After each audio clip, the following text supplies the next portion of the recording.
সিকান্দার শাহ রায়হা জুবায়ের রিপ্তি পর্ব ২৬। সে রাতে সিকান্দার আর খাবার খেল না। সাইদা মির্জার ঢেকে রাখা খাবারটা ওভাবেই পড়ে রইল টেবিলে।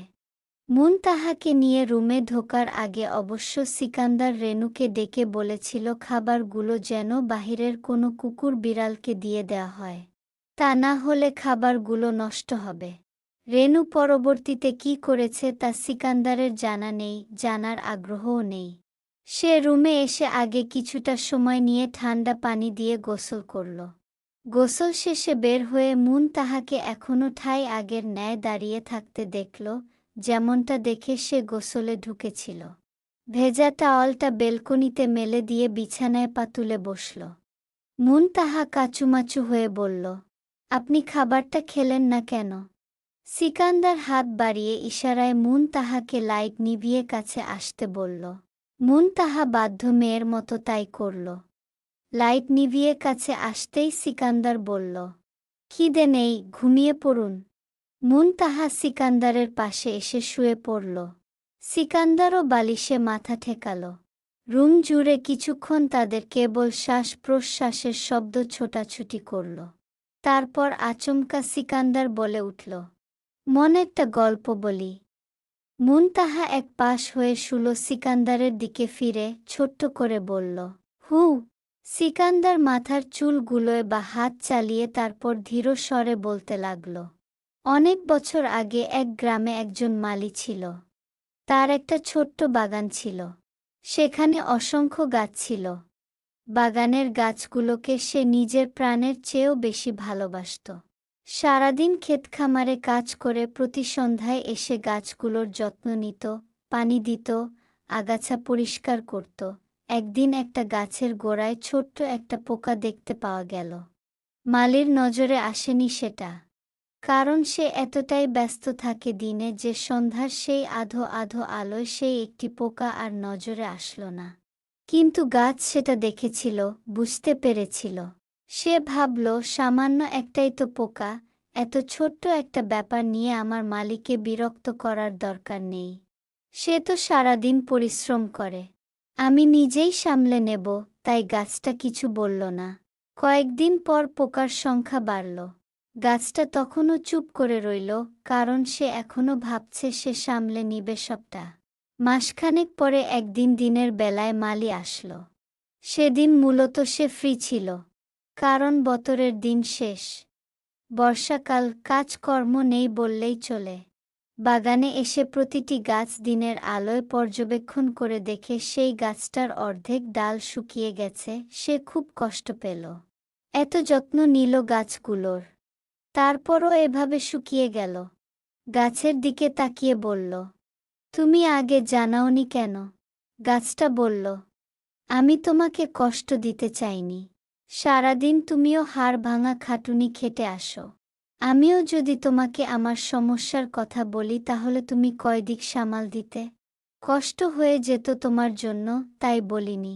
তখন মালী হেসে বলল, তুমি কি মনে করো তোমার শুকিয়ে যাওয়ার খবর আমার কাছে কম কষ্টের? তুমি যখন প্রথম পোকার কথা জানতে তখন বললে আমি একদিনেই সমস্যার সমাধান করে দিতাম। এখন তোমার কষ্টও বেড়েছে, আমার কষ্টও বেড়েছে। তারপর সেই গাছকে আগের ন্যায় করতে মালীর 1 মাস সময় লেগেছিল, যা প্রথম দিনই গাছটা বলে দিলে 1 সেকেন্ডেই সমাধান হয়ে যেত। গল্প শেষ করে সিকান্দার মুনতাহার দিকে তাকাল। মুনতাহা তখনও কিছু একটা ভাবছে। সিকান্দার জিজ্ঞেস করল, কিছু বুঝলেন? মুনতাহা সিকান্দারের দিকে তাকিয়ে বলল, গাছ কি কথা বলতে পারে? না, পারে না। তাহলে গাছ কিভাবে তার মালিককে বলবে? এক্স্যাক্টলি, গাছ কথা বলতে পারে না, তার পক্ষে সম্ভব না মালিককে কথাগুলো বলার। কিন্তু আল্লাহ তাআলা মানুষদের সেই ক্ষমতা দিয়েছে, তাদের বলার জন্য মুখ দিয়েছে। তাহলে মানুষ কেন গাছের মতো ব্যবহার করবে মন? সে কেন চুপ করে থাকবে? আপনি কি জানেন সবচেয়ে কষ্টের জিনিসটা কি? যখন কাছের মানুষটা কষ্টে থাকে, কিন্তু সেটা জানার সুযোগটাও আপনি পান না। আর যখন জানতে পারলেন তখন অনেকটা দেরি হয়ে গেল। যা আগে জানলে খুব সহজেই তার সমাধান পাওয়া যেত। ভালোবাসার মানুষকে কষ্ট থেকে বাঁচানোর জন্য সব সময় সত্য লুকাতে হয় না। কখনো কখনো নিজের বোঝার একটা অংশ তাদের হাতেও তুলে দিতে হয়। বিশেষ করে তা যদি হয় স্বামী স্ত্রীর ভেতরে। কিছু সত্য, কিছু কষ্ট, কিছু ভয় সময় থাকতে বলে ফেলাই ভালো। কারণ অনেক সমস্যার ভয়াবহতা সমস্যার ভেতরে নয়, বরং দীর্ঘদিন তা লুকিয়ে রাখার ভেতরে লুকিয়ে থাকে। অনেক ক্ষত আছে যা শুরুতেই দেখালে সহজে সেরে যায়, কিন্তু কাপড় দিয়ে ঢেকে রাখলে একসময় এমন গভীর হয়ে যায় যে তার দাগ আর সহজে মুছে না। স্বামী স্ত্রীর সম্পর্কটা ওই মালি আর গাছের মতো। ঝড়ের কথা লুকালেই ঝড় থামে না, অসুখের কথা লুকালেই অসুখ সারে না, মন খারাপের কথা লুকালেই কষ্ট কমে না। বরং যে মানুষটা পাশে দাঁড়ানোর কথা ছিল সে সেই সুযোগটাই পায় না। আমি সব সমস্যার সমাধান করতে পারবো এমন দাবি করি না, কিন্তু আমার স্ত্রীর সমস্যার কথা শোনার অধিকারটা অন্তত আমার আছে। সে যদি আমার রাগ কষ্ট কমানোর জন্য তার কষ্ট লুকায়, তাহলে তো শেষ পর্যন্ত দুজনেই কষ্ট পাব। আমি আমার স্ত্রীকে কখনো জেরা করব না, কিন্তু যদি কিছু থাকে, বিষয়টা যদি ছোটও হয়, তাহলে লুকানোর দরকার নেই। I hope you understand what I mean. কারণ আপনার সামান্যতম দুঃখ কষ্টও আমাকে আমার নিজের আঘাতের চেয়েও বেশি কষ্ট দেয়। মুন তাহার সাথে সাথে শোয়া থেকে উঠে বসল। তার আর বুঝতে বাকি নেই সিকান্দার কি মিন করছে। অপরাধ বোধে শেষ হয়ে যাচ্ছে। সিকান্দারও উঠে বসল। উঠে বসলেন যে ঘুমোবেন না। মুন তাহা মাথা নত করে হঠাৎ নাকের জলে চোখের জলে এক করে বলে উঠল, আমার ভুল হয়ে গেছে। সরি, খুব সরি। আমার উচিত হয়নি আপনার থেকে লুকানোর, আমার বলা উচিত ছিল। সিকান্দার এই মুন তাহাকে দেখে মনে হলো সে কোনো পাপা কাপড়ি। ওই যে কথায় কথায় হুট করে কেঁদে বুক ভাসিয়ে দেয়া পশ কিডস। কেউ কি এই মুন তাহাকে এখন দেখলে বলবে সে ছোটবেলায় কত অনাহারে তুচ্ছতাচ্ছিল্য সহ্য করে বড় হয়েছে। মনে হবে সে বাবা মায়ের একমাত্র আদুরে গুলুমুলু একটা মেয়ে, যাকে তার বাবা মা কখনো ধমক দেয়নি এই ভয়ে যে কেঁদে দিবে। ঠিক অমনি মনে হলো সিকান্দারের। মাথায় আলতো করে হাত রাখল। মুন তাহা যেন আরো গলে গেল। সিকান্দারের বুকের উপর ঝাঁপিয়ে বলল, ক্ষমা করুন আমায়, আমি ভুল করেছি। আমি ভেবেছি আপনি জানলে বাড়িতে অশান্তি হবে, এই ভয়ে বলিনি। সিকান্দার সযত্নে মুন তাহার চোখ মুছে দিল। চুলগুলো ঠিক করে কানের পাশে গুজে দিয়ে বলল, কান্না কেন করছেন, বকেছি? মুন তাহা দুদিকে মাথা নাড়ল। মেরেছি। উহু। তাহলে হোয়াই আর ইউ ক্রাইং মন? অপরাধবোধ থেকে? মুন তাহার সাথে সাথে মাথা উপর নিচ ঝাঁকিয়ে বলল, হু। আর কান্না করে না।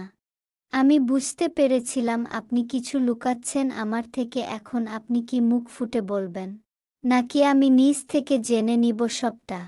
মুন তাহা সিকান্দারের দু হাত চেপে ধরে বলল, সবটা বলার পর রাগারাগি করবেন না বলুন। কথা দিন ঠান্ডা মাথায় সামলাবেন। বেশ, কথা দিচ্ছি। মুন তাহা তারপর সবটা খুলে বলল। কিভাবে তাকে খাবারের কষ্ট দিচ্ছে, রান্নাঘর তালা দিয়ে রাখছে, গ্যাস থাকছে না, ফ্রিজ তালা দেওয়া।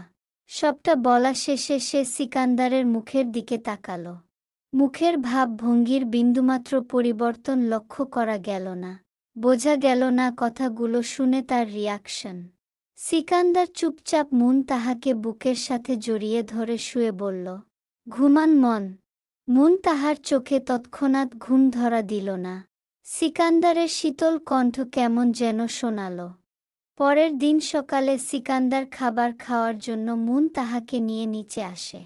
সকালের টেবিলে মুন তাহার জন্য খাবার থাকে।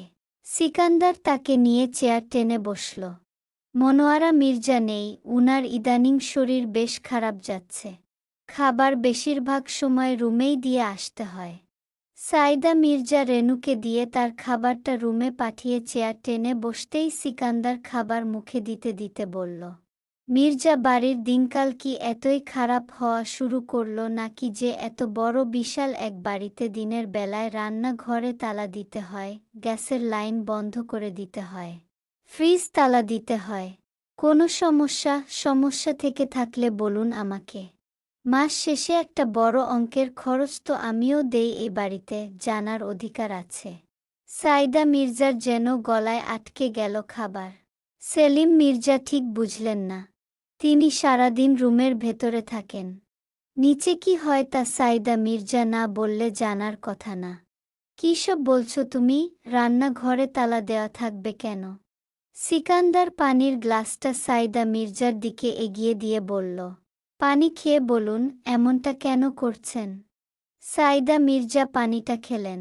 তার জানা মতে তাহার তো বুক ফাটে তবুও মুখ ফোটে না, তাহলে? বলে দিল সবটা। আমতা আমতা করে বলতে লাগল, আর বলো না, বাড়িতে হুট করে বিড়ালের উপদ্রব বেড়েছে, রান্নাঘরে ঢুকে যা তা করে। সেজন্য তালা মেরে রেখেছিলাম। সেই বিড়ালের বুঝি হাতও আছে ফ্রিজ খোলার মতো, সেজন্য ফ্রিজও লক করে রাখেন।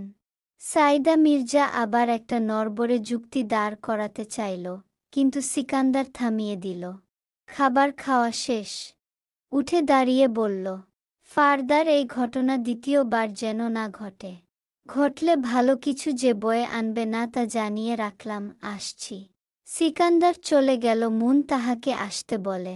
ভার্সিটি খুলেছে, সিকান্দার তাকে দিয়ে আসবে। সেলিম মির্জা বিরক্ত হলেন স্ত্রীর কাজের প্রতি। সেই তো সিকান্দার জেনেই গেল, তাহলে করে কি লাভ হলো? তিনিও চলে গেলেন। তাহা তৈরি হওয়ার জন্য রুমে যেতে নিলে সাইদা মির্জার আগে গিজ গিজ করতে করতে বলে উঠল, রাতে স্বামীর কান ভাঙিয়েছ আমার বিরুদ্ধে, তাই না? যাও, আমিও দেখব কিভাবে শান্তিতে সংসার করো। মির্জা বাড়ির বউ হয়ে থাকার খুব শখ, তাই না?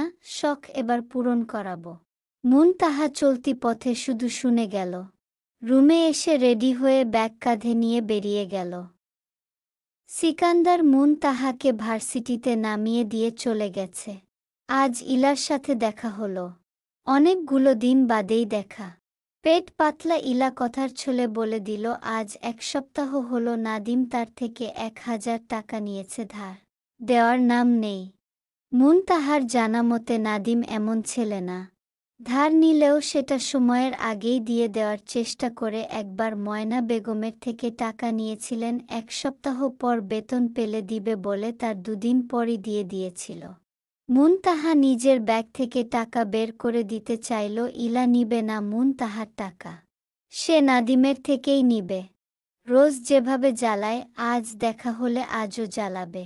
ক্লাস শেষ করে দুজন দুদিকে চলে গেল বাড়ির পথে। সিকান্দার নিয়ে চলে গেছে তাহাকে, আর ইলা হেঁটে হেঁটে বাড়ি ফিরছে। কানে হেডফোন। চলতি পথে হুট করে রাস্তার উপর পাশে এক লোককে মুখ থেকে দ্রুত পায়ে হাঁটতে দেখে ইলাও পায়ের গতি বাড়িয়ে দিল। নাদিমের অফিসটা ইলাদের বাড়ি যাওয়ার পথেই সামনে পড়ে। এই টাইমে তো নাদিম খেতে বের হয়। নিশ্চয়ই ইলাকে দেখেই এভাবে চোরের মতো লুকিয়ে যাচ্ছে। নাদিম ইলার থেকে 1000 টাকা হাওলাত নিয়ে খুবই বিপাকে পড়েছে। 7 দিন দেখা হয়েছে তাদের। 7 দিনই ইলা 1000 টাকা ব্যাক চেয়েছে। নাদিম দেয়নি, দিবে না বলেছে। ইলা কেঁদে দিবে এমন এমন ভাব। পরে অবশ্য নাদিম মন রক্ষার্থে বলেছিল, আচ্ছা দিবনি 2 দিন পরে। আজ নিয়ে আসিনি টাকা।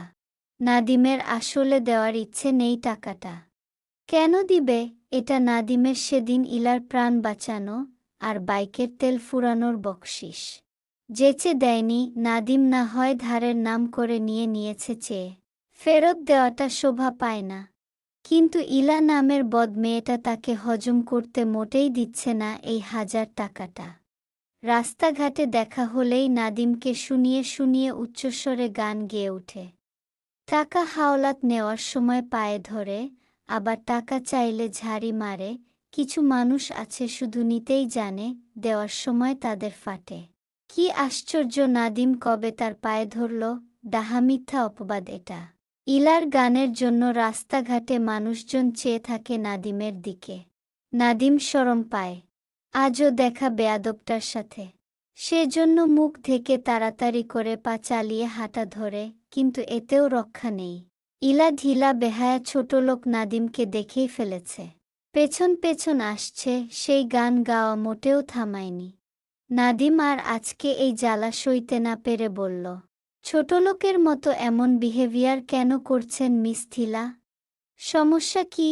মেরে একদম তক্তা বানায় ফেলব কিন্তু আর জ্বালালে। বেহায়া ইলা এবারও হাত পেতে বলল, আমার টাকা দিন, আর জ্বালাবো না। বেয়াদব মেয়ে শুধু হাত পাতবে আর টাকা চাইবে। নাদিমকে কি চাওয়া যায় না? বলা যায় না, টাকা দিতে পারবেন না ঠিক আছে, কথা মতো চলুন আপনাকে বিয়ে করে নেই। নাদিম কি এ কথা বলেনি সেদিন টাকা নেওয়ার সময়? কিন্তু বেয়াদব মেয়ে তা বলবে না। বলবে শুধু টাকা দিন, টাকা দিন। নাদিম বিরক্ত হয়ে প্যান্টের পকেট থেকে 1000 টাকার একটা নোট বের করে ইলার হাতে ঠুসে দিয়ে বলল, শান্তি পাইছেন? ছোট লোকের মতো যা তা শুরু করে দিয়েছেন টাকা নেওয়ার জন্য, অসভ্য বেয়াদব মেয়ে। ইলা মুখ ভেঙচিয়ে টাকাটা সামনে ধরে চেক করল নকল নাকি আসল। বিশ্বাস নেই এই খবিশকে দিয়ে। চাওয়া মাত্রই আজ টাকা দিল, হয়তো নকল টাকাই দিয়েছে। কিন্তু না, এ তো আসল টাকা। ইলা স্বস্তির শ্বাস ফেলে সাইড ব্যাগে ভরে উল্টো হাঁটা ধরে আবার ফের গাইল, আমার বাড়ি কিছু টাকা ছিল, একজন হঠাৎ করেই হাওলাত নিল, 2 দিন পরে দিবে বলে টাকা নিছে, 2 মাস পরে ঝগড়া করে টাকা দিছে। আল্লাহের বিচার কইরো। এই ব্যাডা এখন রাস্তায় ফিট খেয়ে মরলেও আমি আর জীবনেও সাহায্য করব না। সেদিন দুপুরে এক কাণ্ড ঘটল মির্জা বাড়িতে। সিঁড়ি দিয়ে নামার সময় সাইদা মির্জা পা ফসকে পড়ে গিয়ে পাটা মচকে গেল। মুনতাহা বাড়িতে ছিল না, ভার্সিটিতে গিয়েছিল। বাড়ি ফিরে এসে শুনল এ কথা। সিকান্দার সেদিন সকালে খাবার টেবিলে রান্নাঘরের বিষয়টা তোলার পর সাইদা মির্জা আর বন্ধ করেনি রান্নাঘর। তিনি নিজেই রেঁধে দিত খাবার। এখন বাড়িতে 3 জন অসুস্থ হয়ে পড়ল বিছানায়। রেনু একা আর কয়জনকে দেখবে? মুনতাহা ভার্সিটি থেকে ফিরতেই সাইদা মির্জা ডাকলেন তাকে। মুনতাহা ফ্রেশ হয়ে তার রুমে যেতেই বাড়ির রান্না বান্নার কাজ সব মুনতাহার উপর দিল। আজ নাকি বাড়িতে মেহমান আসবে, অনেক রান্না বান্না করতে হবে। মুনতাহা তো রান্না বান্না পারেই। এমনিতেও তার যদি একান্নবর্তী পরিবারে বিয়ে হতো তাহলে তো বাড়ির রান্নাবান্না থেকে শুরু করে কাপড় ধোয়া, বাড়ি উঠান ঝাড়ু দেওয়া সব তারই করতে হতো। সমস্যা হবার কথা না। শ্বশুর বাড়িতে কে এভাবে হাত পা গুটিয়ে বসে থাকে? সাইদা মির্জা খাবার বাহির থেকে আনার বিষয়েও বলল যে তুমি তো রান্না পারো, এমন তো না যে রান্না পারো না। এই মির্জা বাড়ির না বউ তুমি? বাহির থেকে খাবার এনে খাওয়ানোটা কেমন দেখায়? পারবে না 10 থেকে 12 জনের রান্না রাখতে? মুনতাহা পারবে বলল। সাইদা মির্জা সেই সাথে এটাও বলল যে জুলি নামের মেয়েটাও আসবে। কয়েকবার নামটা শুনেছিল সে সাইদা মির্জার মুখে। এই মেয়েকে নাকি সিকান্দারের বউ করতে চেয়েছিল। কখনো সামনাসামনি দেখেনি। আজ সে দেখবে মেয়েটা দেখতে কেমন। মুনতাহা দুপুর থেকে লেগে পড়ল রান্নার কাজে। মাছ, ডিম, মাংস, ডাল, সাদা ভাত, পোলাও, ভাজি সব রাঁধতে বলল। মুনতাহা হিমশিম খেতে লাগল। রান্নাঘরের সব কিছু ছড়ানো ছিটানো। সেগুলো গুছিয়ে মাছ মাংস ফ্রিজ থেকে বের করে ভিজালো। তারপর তরকারি কাটতে বসল। কাটা শেষে মাছ ভাজতে গিয়ে তেল ছিটে আসলো হাতে। দাঁত চেপে সহ্য করে নিল। রাঁধতে গেলে এমন তেল ছিটেই। মাছ মাংস ডিম রান্না করার মাঝে জুলি নামের মেয়েটা আসলো। মেয়েটার ড্রেস আপ দেখেই চোখ কপালে মুনতাহার। কি বিশ্রী হাতা কাটা শর্ট ওয়েস্টার্ন ড্রেস, শরীর সব বোঝা যাচ্ছে, দেখা যাচ্ছে। মেয়েটা এসেই হুকুম করল তার ঠান্ডা জুস লাগবে ফলের। চুলায় রান্না রেখে মুনতাহা জুস বানিয়ে দিল। মেয়েটা খেয়ে উপরে চলে গেল। মুনতাহা তরকারি রান্না করে ভাজি ডাল বসালো। সেগুলো শেষ করে এক চুলায় পোলাও আর অন্য চুলায় ভাত বসালো। পোলাও রান্না শেষ হলে সে সব টেবিলে গুছিয়ে রান্নাঘরে গেল ভাতের মার গালতে। মার গালতে গিয়ে সে আর ধরনীটা খুঁজে পেল না। তন্ন তন্ন করে খুঁজল, পেলই না। অগত্যা সে ওড়নার দুপ্রান্ত দিয়ে পাতিল ধরে ঠেকনির উপর বসিয়ে মার গালতে যাবে, এমন সময় কোথা থেকে জুলি নামের মেয়েটা তাহার উপর এসে পড়তে গিয়েও নিজেকে সামলে নিল, কিন্তু তাহা নিজেকে সামলে নিতে পারল না। জুলির শরীরের ধাক্কায় তার হাত থেকে গরম ভাতের পাতিলটা ছিটকে গিয়ে পড়ল হাতে আর পায়ে। গরম মার ভাত পড়ায় ব্যথায় হাত পা ধরে চেঁচিয়ে উঠল তাহা। হালকা এক ফোঁটা জুলির শরীরে গেল, সেও চেঁচিয়ে উঠল। যেভাবে চেঁচালো তাতে তেমন ব্যথা পাওয়ার কথা না, সামান্য ছিটে গেছে। তাদের দুজনের চিৎকার শুনে বেরিয়ে আসলো খোঁড়াতে খোঁড়াতে সাইদা মির্জা। তার চোখ সর্বপ্রথম গেল জুলির দিকে। হায় হায় করতে করতে জুলিকে নিয়ে বেরিয়ে গেল রান্নাঘর থেকে। তাহাকে শুনিয়ে বলে গেল, কি অলক্ষণে মেয়েরে বাবা, দিল জুলির পাটা পুড়িয়ে দিল। শুনে মনে হলো জুলির হাত পা একদম পুড়ে ভস্ম হয়ে গেছে। রেনু দৌড়ে আসলো, তাহাকে নিয়ে রুমে গেল। মলম লাগিয়ে দিয়ে বলল, ভাতটা সে রেঁধে নিবে। তাহা যেন রেস্ট নেয়। যন্ত্রণা এতটা বেড়ে গেল যে সন্ধ্যার দিকে গা কাঁপিয়ে জ্বর চলে আসলো একেবারে। অতিথিরা এসে খেয়ে দেয়ে কখন চলে গেছে তাহা বলতে পারবে না। দ্বিতীয়বার আর রেনু এসে তাহাকে দেখে যাবে সেটাও আসতে দিল না সাইদা মির্জা। সিকান্দার রাতে ফিরল ক্লান্ত শরীরে। রুমে ঢুকে তাহাকে অসময়ে শুয়ে থাকতে দেখে এগিয়ে আসলো। মুখের উপর এসে থাকা চুলগুলো সরিয়ে দেওয়ার জন্য হাত দিতেই অস্বাভাবিকভাবে গরম দেখল।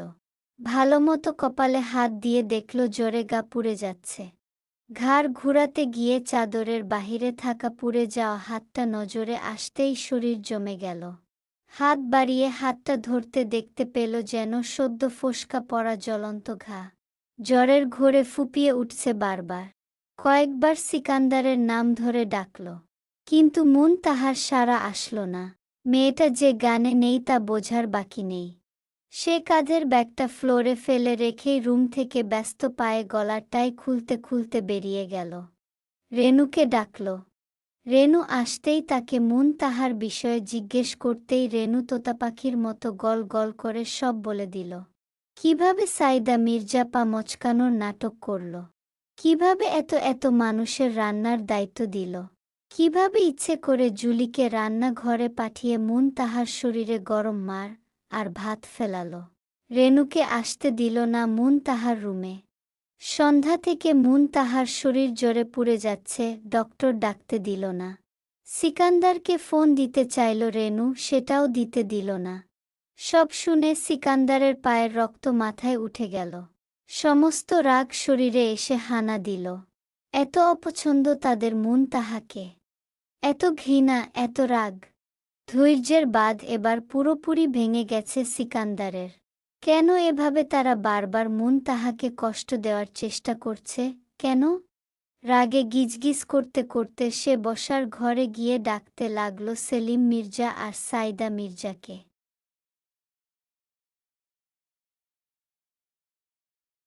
চলবে।